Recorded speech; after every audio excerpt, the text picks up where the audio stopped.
Okay, here we are at 8:30, right on the nose, and I am thrilled and delighted to be here with you via Google Hangout. So hopefully we won't have any technology glitches or anything like that. Well, I've already had one because my camera my external camera that I prefer, um, for whatever reason, it's not detecting it. So I'm using the built-in camera, which I don't particularly care for because the quality of it is not as good. But we're gonna roll with it anyway. So I am so delighted to have you here viewing this hangout for our monthly 60-minute soiree. And I'm doing these every month, so stay on the lookout for when the link goes out, when the email goes out. Make sure you're on my email list, and I will, at the end of the hangout, when I'm not recording, I'll pop the URL in the chat there, where you can sign up for my email list if you're not on the list. And I started talking before I even said like who I was, even though you can see this is Cheryl Pullins from iCoachWomen.com. And I am thrilled and delighted to be here with you all. I see you all popping in. Hello, great to see you. Thank you so much for joining us. And again, I'll be doing these on a monthly basis. I think they're awesome to do, and it gives me an opportunity to get content out. It gives me an opportunity to create video and kind of roll it all up into one. It gives me an opportunity to serve and to be available. So I believe the chat is open if you're watching it through the Google Hangouts. If not, some people might be watching it live through the YouTube link, which I think is just phenomenal. So I don't want to belabor and hold you waiting any longer. I want to jump in and get started. And typically I like to start with a little bit about me and my story, just a little bit. You know, I was adopted when I was 2 years old. I was shot by a stray bullet when I was 9. I found out when I was 12 that I was adopted. My siblings lived next door to me, actually. And I found out that day that I was an older sister. Then I met my biological mom when I was 18, got married when I was 23, was divorced when I was 37, you know. And I had 2 amazing children in there. I also had a lot of challenges after my first divorce, really spiraled out emotionally, just couldn't seem to find my way. But being a mother was a thing that I held on to that helped me find my way back to myself, my way back to figuring out why I'm in the world in the first place. So that happened. Then I got married again. And I was married for 6 years, and that came to an end. And so now I am single again. And, you know, it's all right. That's life. And so right now I am I'm an entrepreneur, I'm a mom, and I'm a friend, I'm a sister, I'm an aunt, I'm all of those amazing, fabulous things. I'm a servant. And, you know, now that I'm no longer a wife, you know, it's a change and it's an adjustment for me. You know, between my 2 marriages, I was married for like 20 years of my life. So so we're just going to take this wild ride of being on my own and being single. But that's not why we're here tonight. We're here because I want to share with you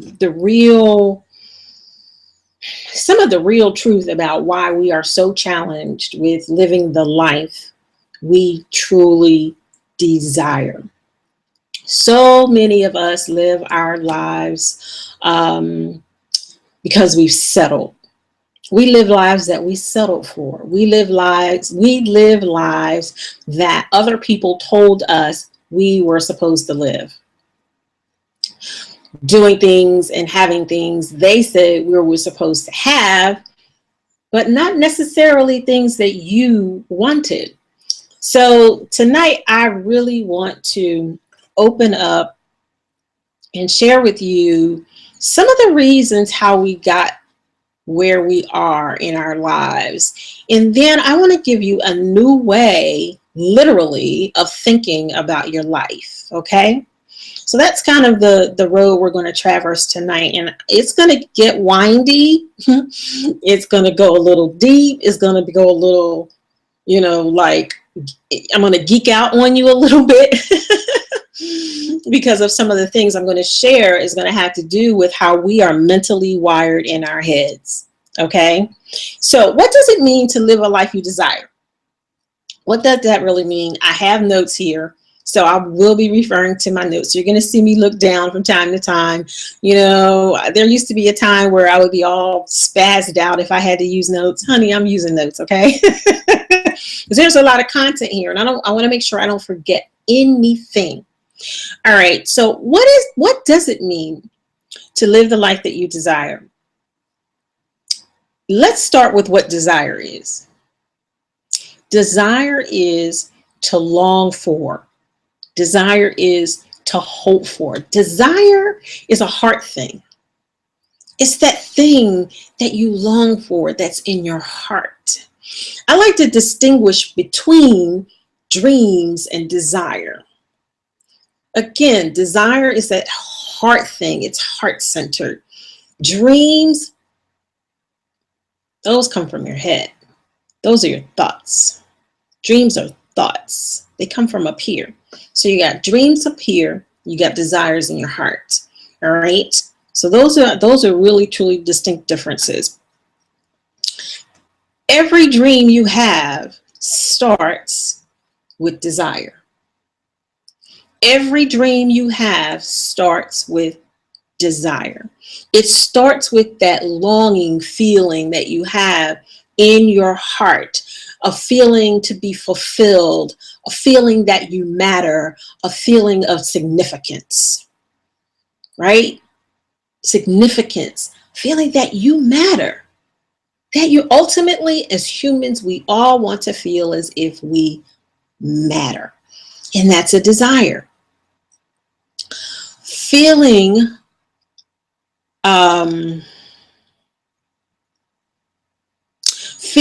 in terms of your desire is something you want to have on a regular basis. It's an experience you want to have on a regular basis. You don't want it to be occasional, not a special occasion. You're feeling fabulous on special occasions. I want you to wake up every day feeling fabulous, feeling like you can take on the world. Now, I know there's some mornings you wake up and you're like, oh, really?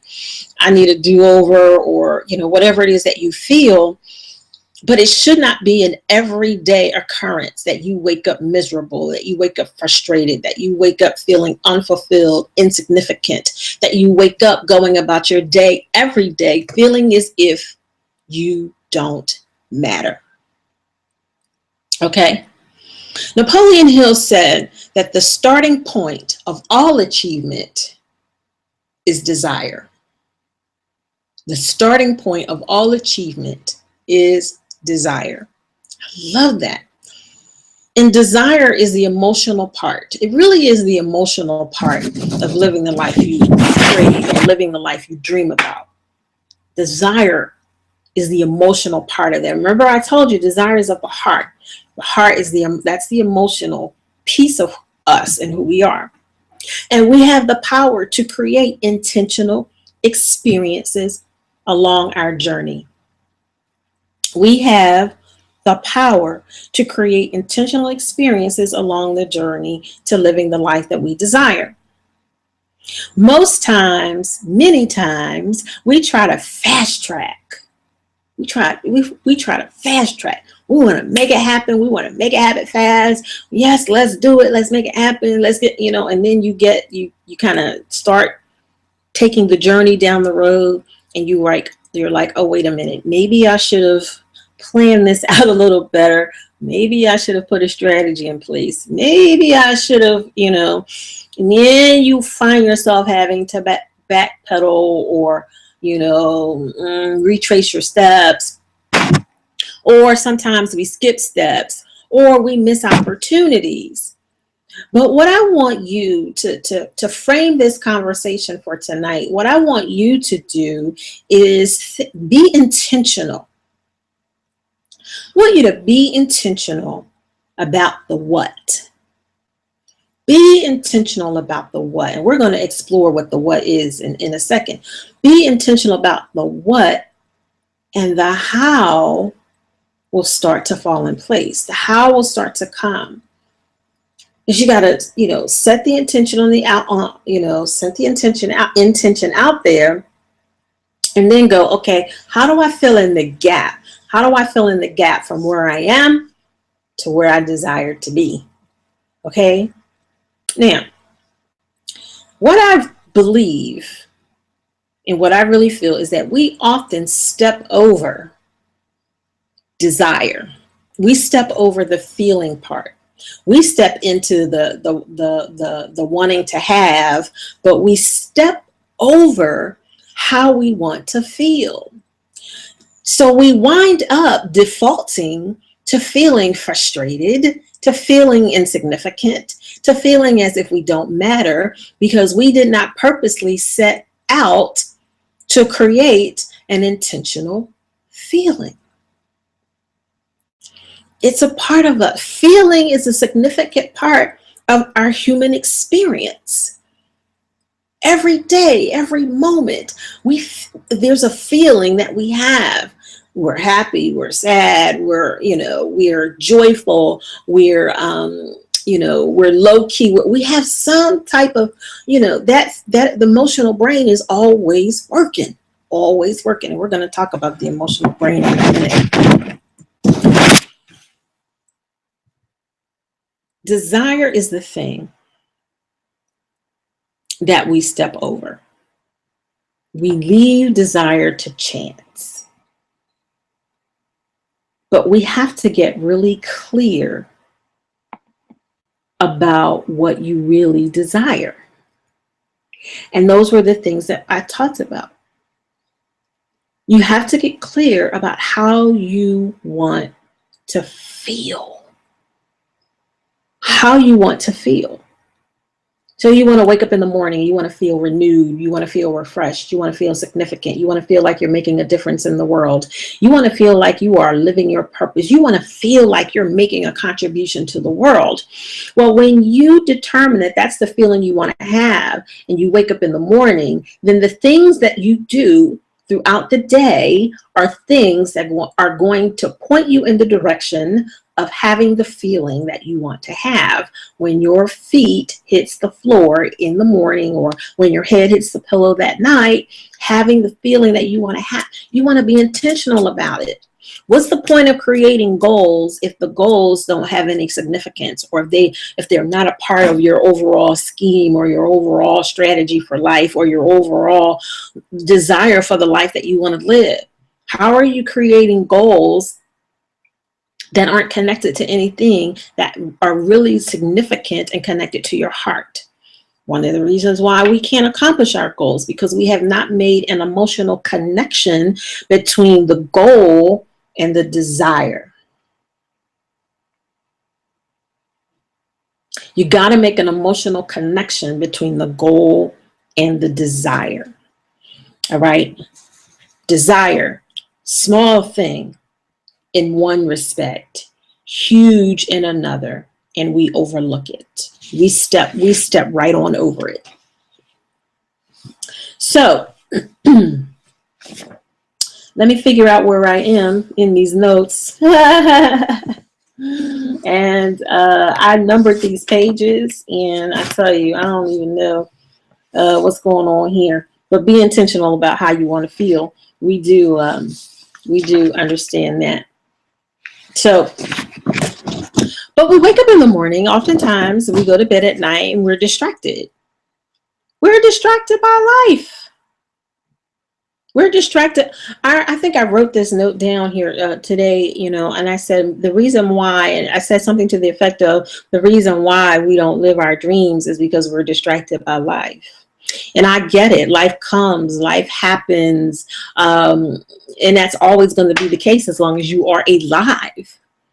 But you have to find a way to shift. You have to find a way to handle. You have to find a way to still be able to carve out something so that you can live the life that you desire. Otherwise, your life is going to be continually one of frustration. It's going to be one of bitterness, resentment. Oh, you're going to feel something. You're going to feel something, but it's not going to be the things that you really want to feel. It's going to be the opposite of the things that you want to feel. And you wind up there by default because you have not intentionally decided that that is what you want to do. You have to get to the point in your life where your dreams and your desires are relevant, that they are no longer irrelevant. And many of us live our lives and we have made our dreams and our desires irrelevant. They've become irrelevant. Clarity about desire is powerful. Clarity about desire is powerful. Connection with desire is powerful. When you get clear about it, about desire, and you connect with desire, that's a very powerful pairing.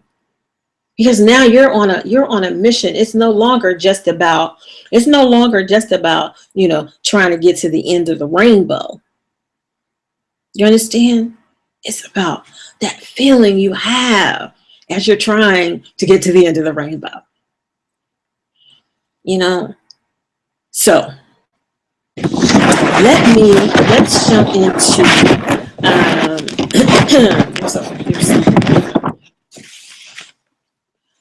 why do we struggle? Why do we struggle? We are really challenged with living the life we desire. And why is that? I already opened up and talked a little bit about not having clarity and not having the intention.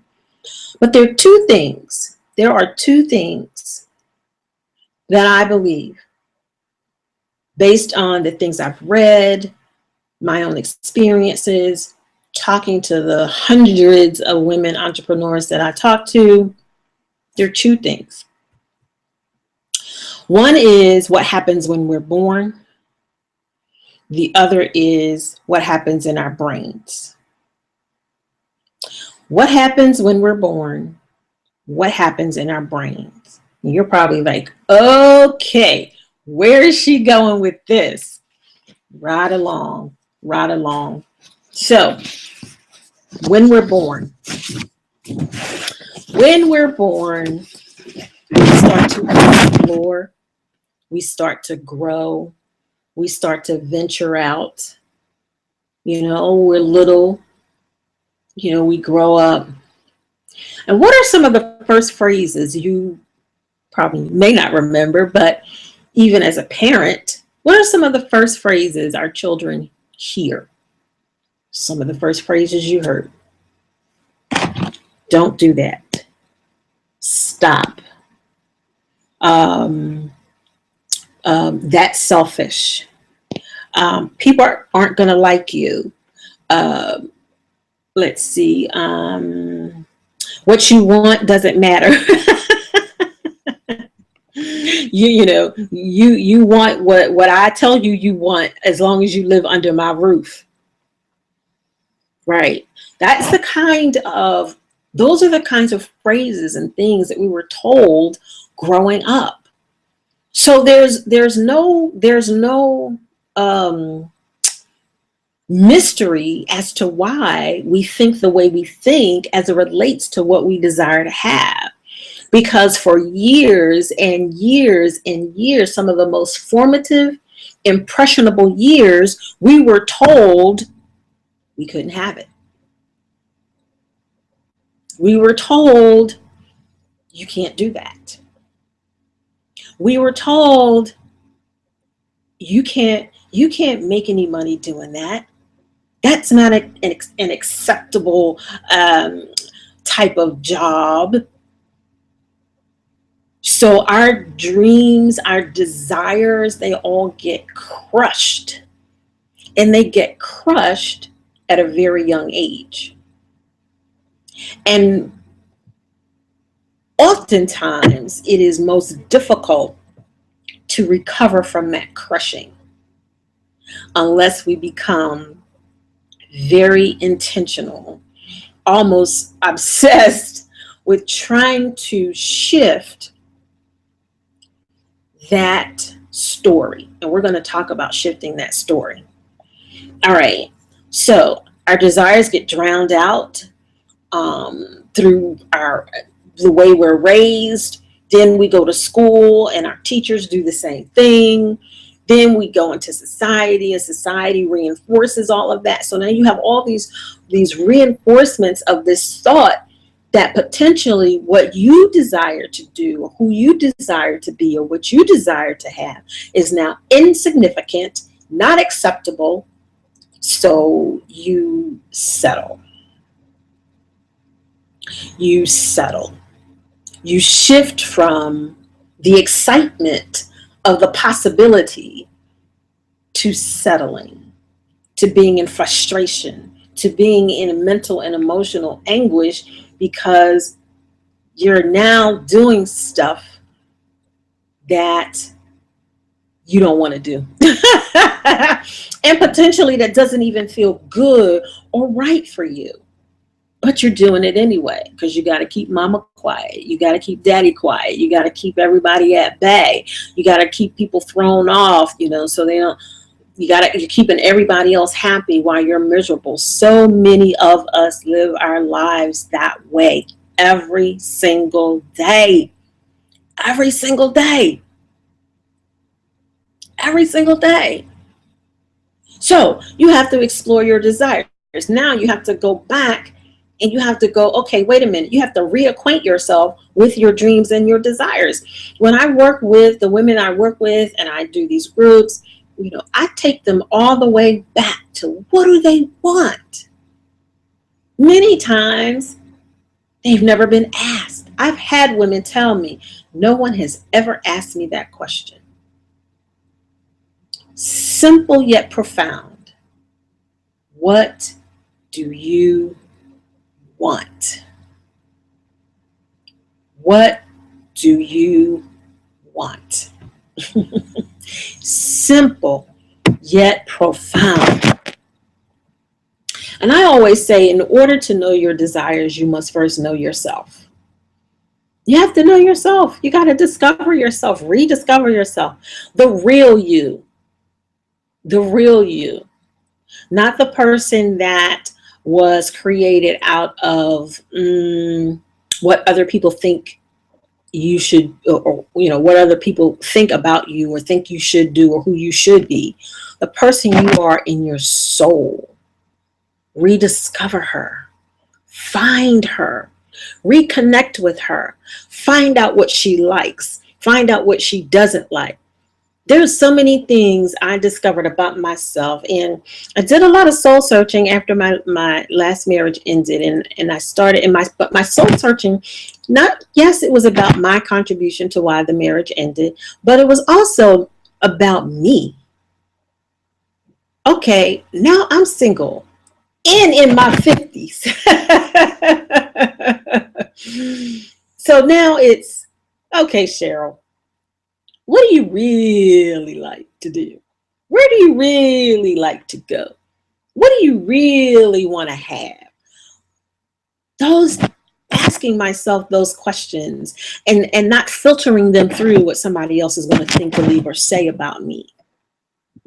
Asking myself those questions and saying and being very transparent with myself and honest until I get to the answer that feels right and feels good. You have to do that. You have to do that. So I ask people one question: what would make you feel amazing? What would make you feel amazing? Then the other question is that you can ask yourself every day, what can I do today that will make me feel amazing? What can I do today that will make me, not me and my husband and my children and my mama and my daddy and my sisters and my brothers, what can I do today that is going to make me feel freaking amazing?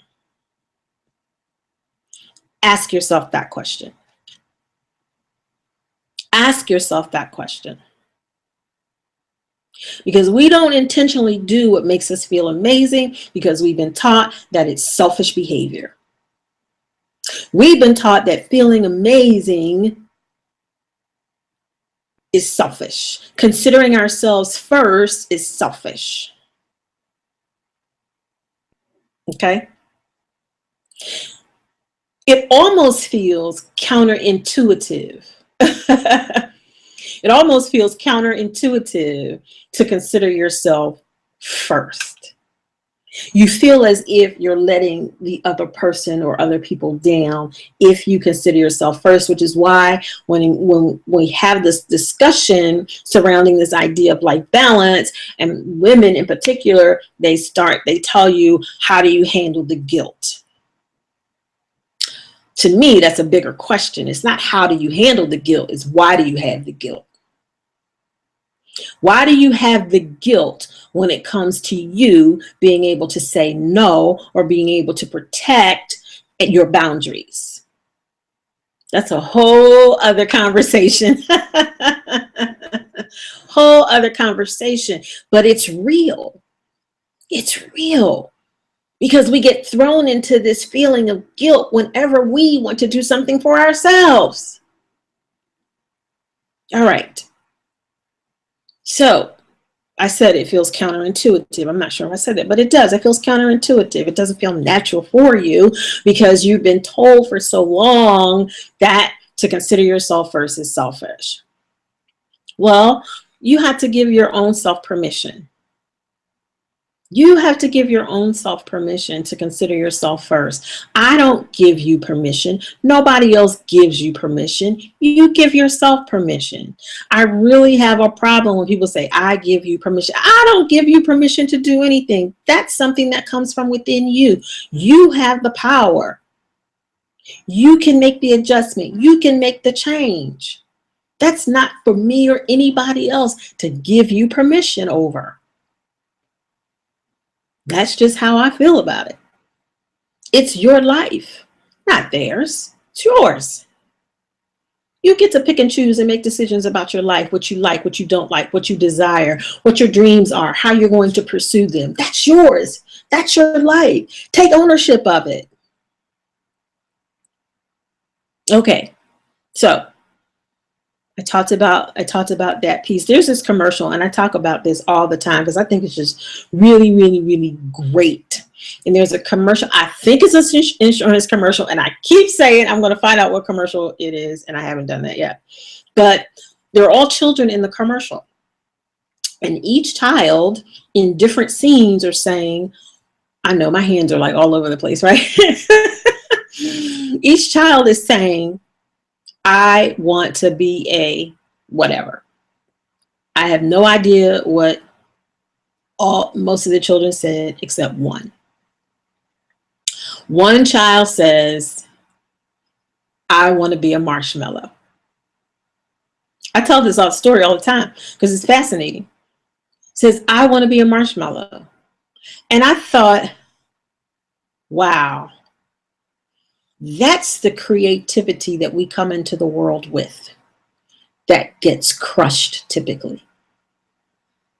Because most parents are going to say, you can't say you want to be a marshmallow. You can't be a marshmallow. Well, we all know he can't be a marshmallow. But you don't have to crush the spirit of his creativity in the process. And that is what has happened to so many of us. The spirit of the things that we desire for our lives when we were young get crushed. And we have a very, very hard time recovering from the fact that we want to be a marshmallow. We have a hard time recovering from that crushing. And that crushing takes place by our parents, by our teachers, by society. They crush it. And then we have this fight that we have to go through to try to get back to it. And that's only if we're willing to put up the fight. Many of us, because we settle, our settling is a form of giving up on the fight of reclaiming and recommitting to the very things that we came into the world with when we were young. You wonder why you can't live the life that you really desire? Here's another reason.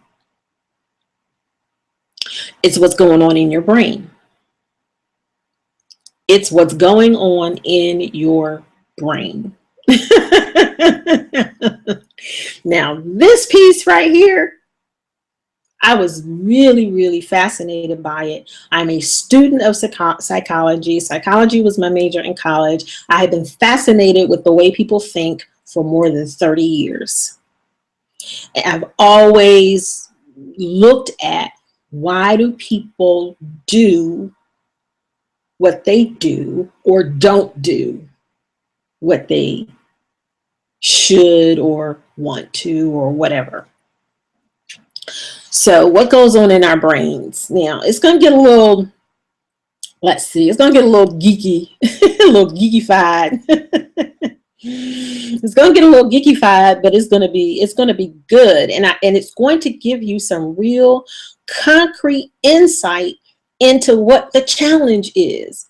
You know, it's not that you're lazy. It's not that you're, all these other symptoms, because that's really what they are. There are some concrete, real reasons as to why we are challenged when it comes to living the life we desire. So our brains, let's have a little science lesson, if you will. Now, I'm going to be looking at these notes, I'm going to tell you. So our brains, we have three. We have one piece of mass that is broken into three connected parts. Okay? We're talking about the brain. Please follow with me here, all right? Now I'm going to slow it down a little bit, but I want you to get this, because I believe if you get this, it can help get you into where you really want to be. Okay? We have one brain broken up into three sections. All right? Now, here's the thing. Two of those brains in particular, potentially all three of them, but two of them in particular are at war with one another. I was watching a video the other day, and I think her name is Mel Robbins. She was talking about basically why you're stuck. And she opened up my brain to this idea about what happens in our head. And she said, there's a war going on. She said, you're in your head, which means you are behind enemy lines. And so I heard her say that. Then I did some research and I started reading some other things. And I'm like, wait a minute. There is a war raging in your head. And there is. We see books all about it. The battlefield of the mind. Because that's what it is. It's a raging battle. It is battling the brain itself. The two parts of the brain are battling with one another. And you get caught as a casualty. Okay, all right. You get caught as a casualty. So let me dig a little deeper here on this brain piece. So we have three parts of the brain. We have the cerebellum and the brain stem, which is together, and it's referred to as the reptilian part of the brain. Okay, so you have the cerebellum and you have the brain stem. That's where this instinctive management of your bodily functions, and organs and things happen. breathing, heartbeat, all your bodily functions and all. It just happens. You make no contribution to that happening. That part of your brain makes sure that happens. Okay? Like clockwork. Like clockwork. So that's one part of your brain. Remember I said the reptilian part, which is the cerebellum and the brain stem.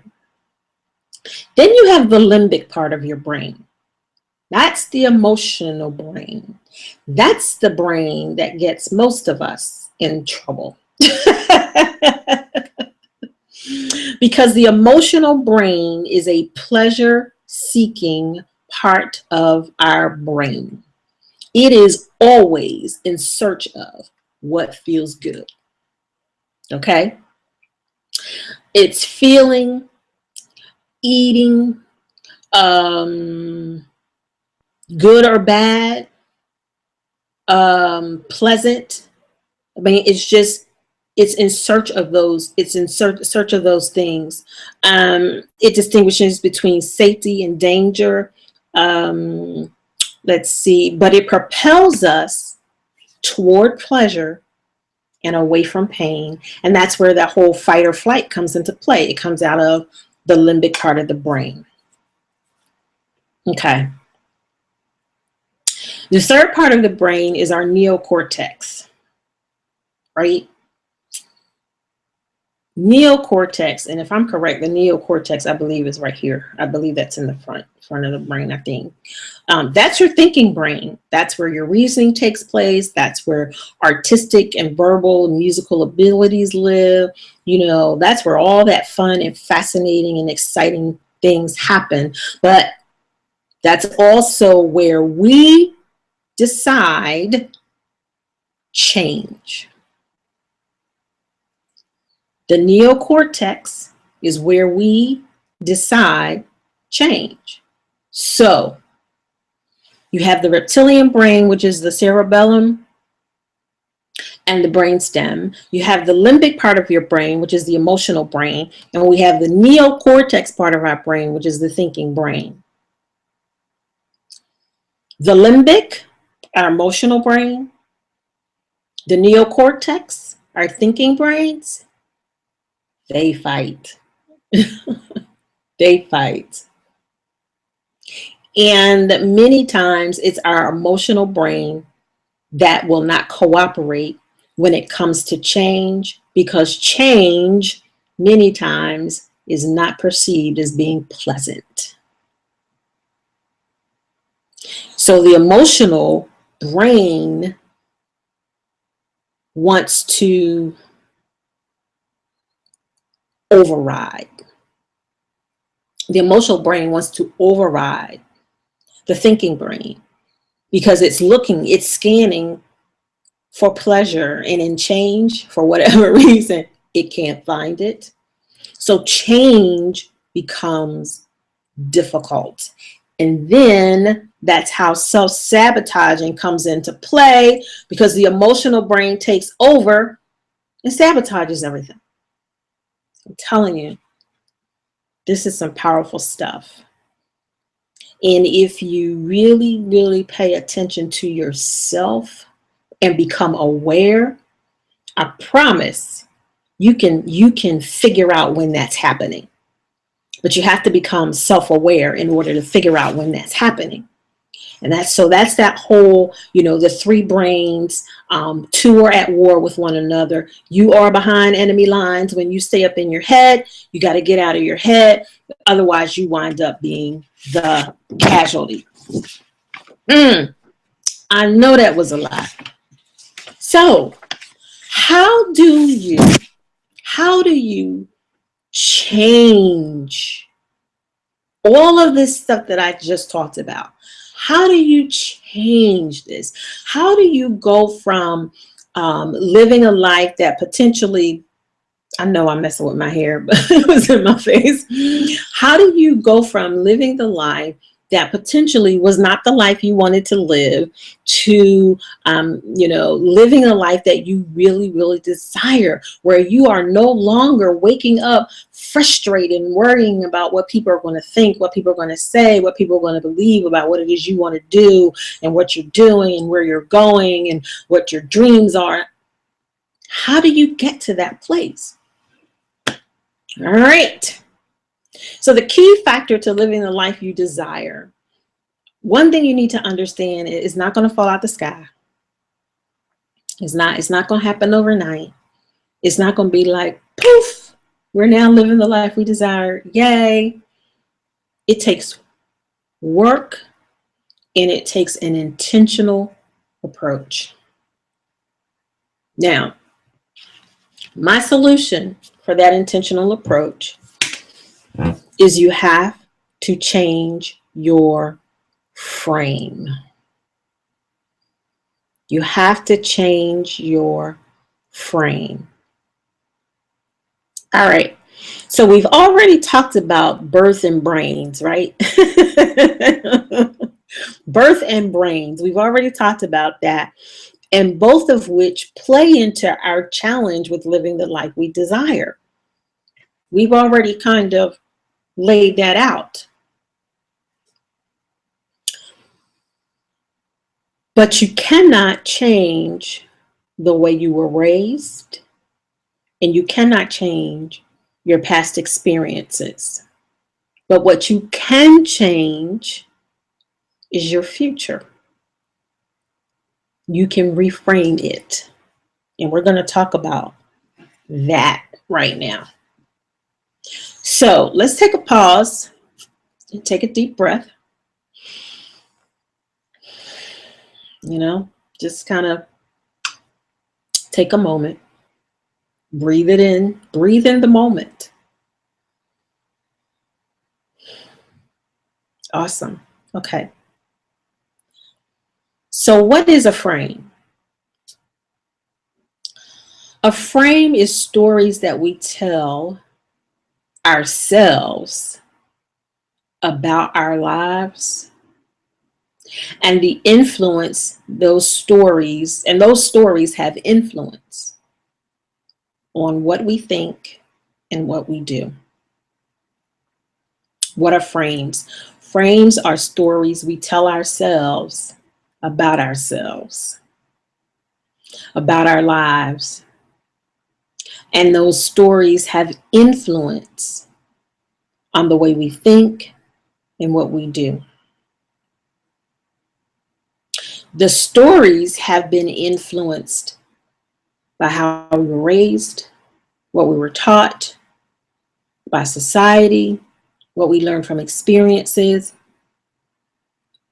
All of this framing, if you will, came as a result of all of those things for years and years and years.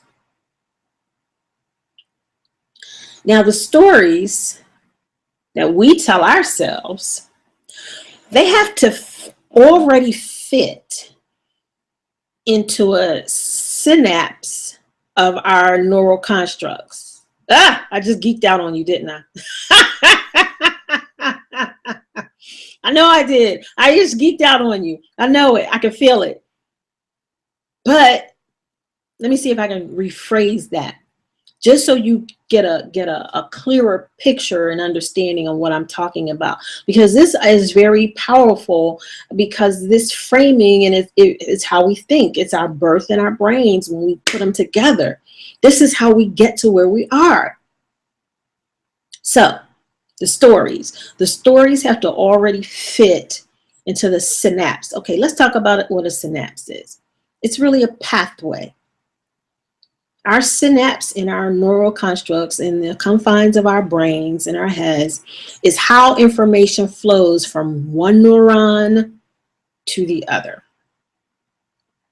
Now, if I could make it plain and simple, think of your brain with highways in it. Your brain has all these different highways, okay? So the highways they're the highways. If you've driven on a highway, you know that my other computer just got the blue screen of death and it says crash, dump, whatever. I don't know. So that caught my attention. It just went blue. Anyway, so you have all these highways in your head. And every highway, if you drive on a highway, there are these interchanges where you go from one highway to the next. So for example, I live in Tampa, Florida. In Tampa, Florida, if I want to drive from here to, or from where I live to Orlando, okay? In order to get there, I have to get on 60. Then I have to go to the 275 interchange, okay? Interstate 275, so the interchange is there. Then I have to go from 275, and the next interchange for a highway is 4. So I'm going from 60 to 275 to 4, and that's going to take me right into Orlando. So when you think about synapses and pathways in your brain, they're just flowing. That information is flowing from one to the next, to the next, to the next. Okay? Now, what does that have to do with frames?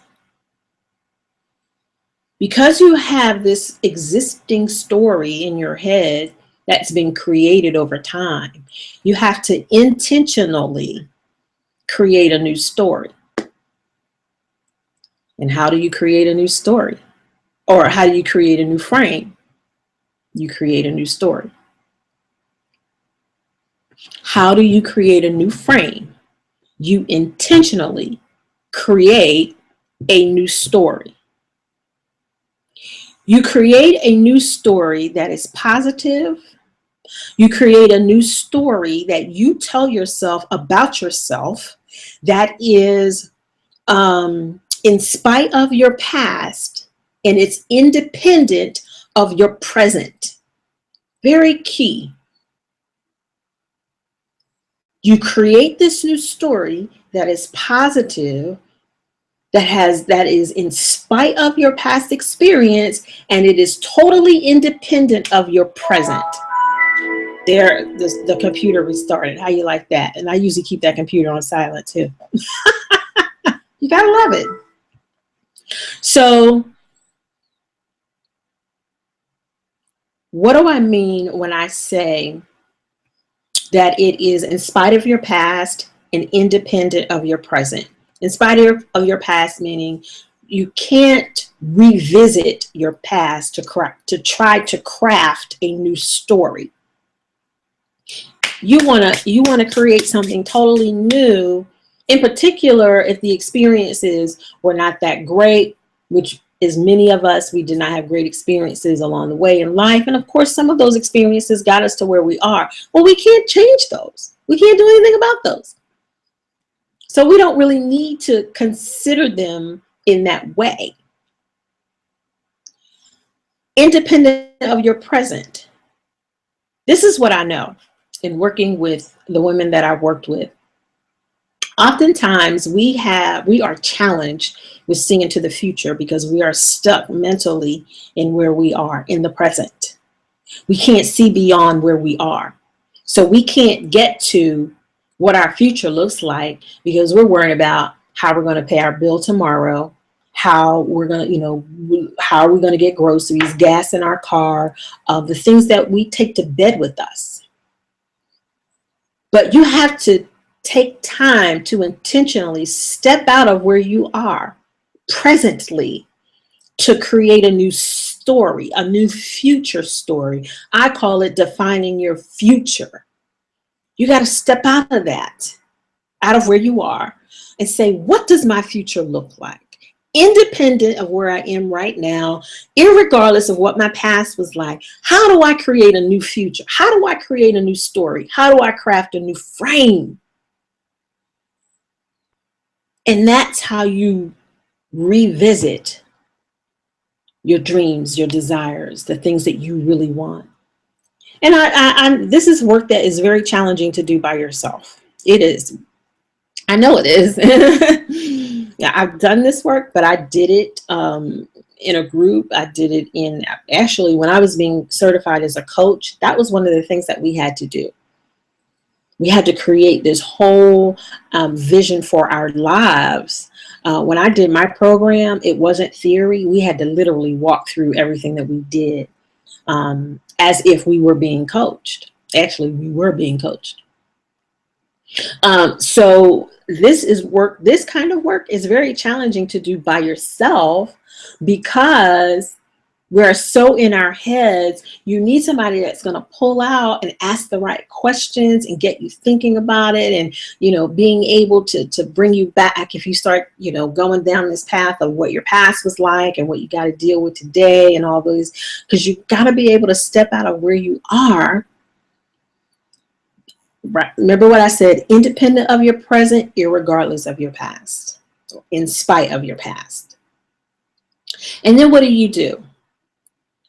Once you create this new amazing story about your future and about the life that you really want to live, then you have to create a strategy so that the strategy is two parts.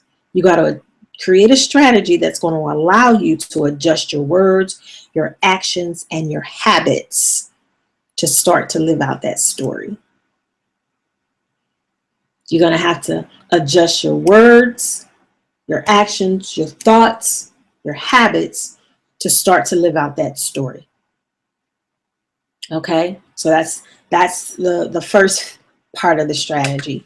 The other part of the strategy is, and I'll tell you in a minute, as soon as I get my hands on where the notes are.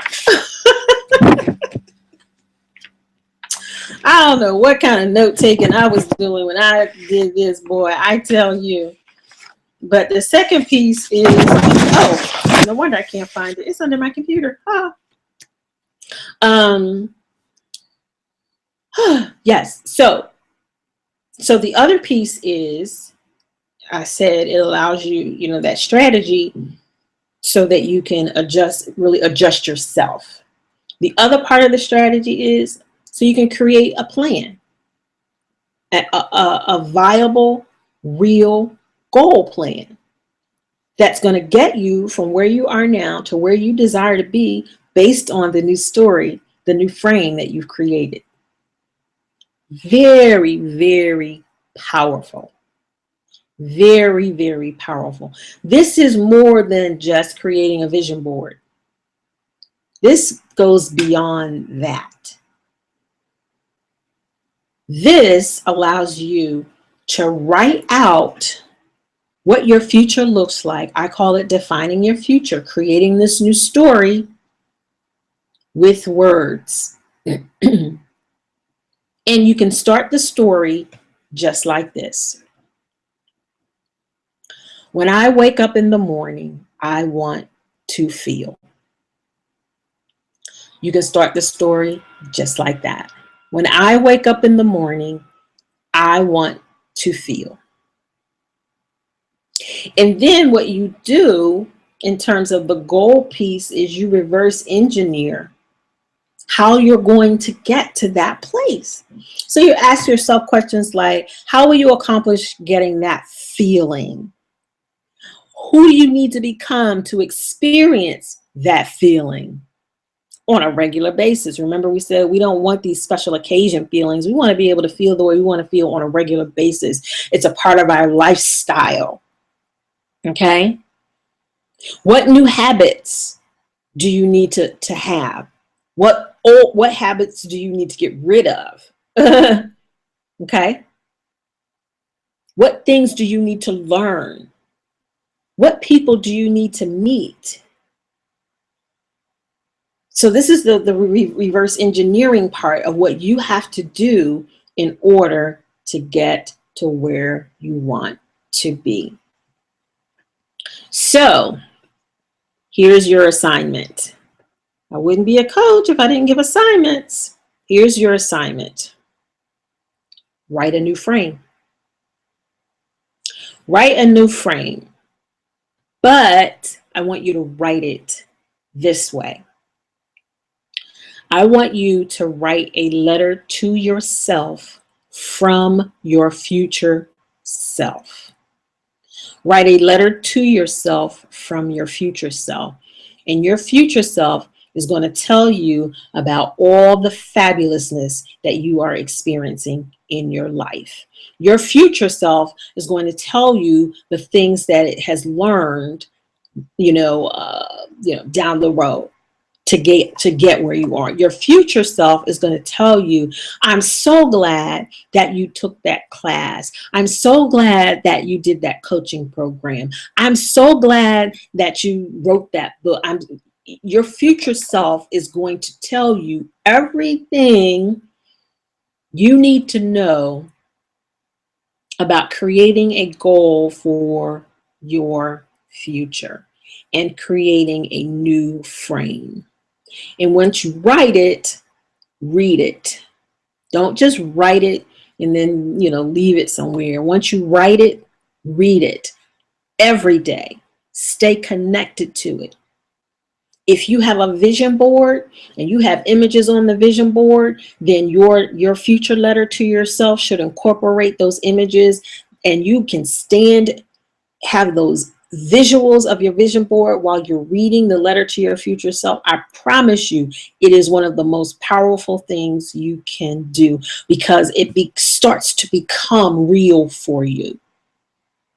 And what you're doing is you have the imagery, but you also have this letter from your future self. So really giving you the detail of it.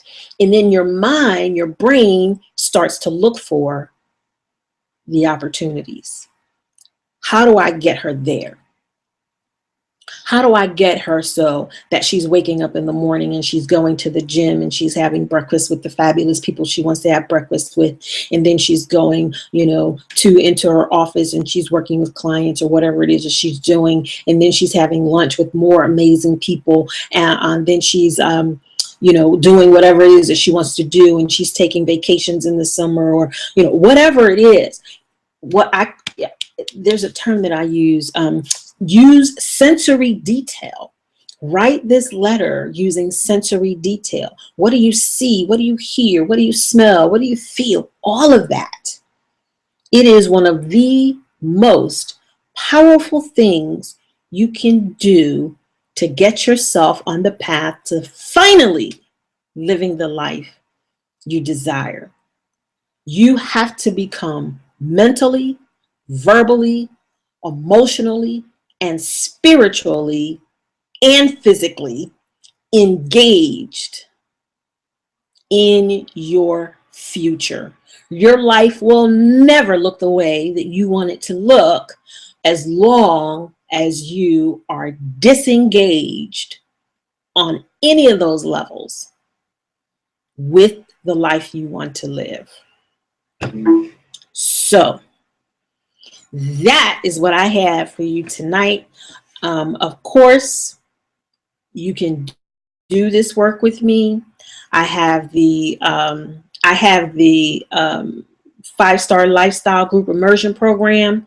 Our newest program starts soon. You can check the website for it. I will put it either in the chat, or it'll be a part of the description in YouTube, or it'll be part of the email that you receive. You'll get it 5 different ways, so that you can get your spot. It's only 8 people. Only do this work with 8 people.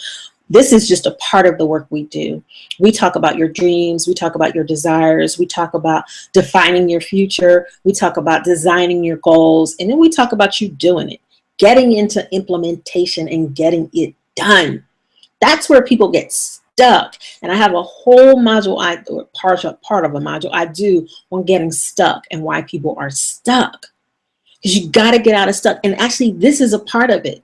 I gave you a taste of it, because this right here, this is a part of why people get stuck, because they're in their heads and there's a war going on in their heads.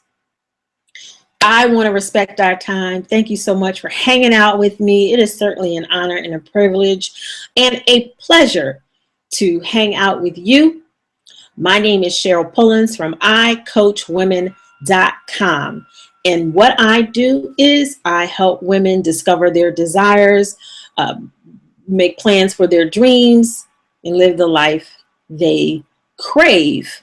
Visit me at icoachwomen.com.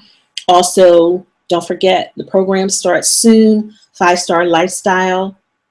5-Star Lifestyle Group Immersion Program. It's starting soon. I will make sure you have the details, and have a great month, I guess. Bye.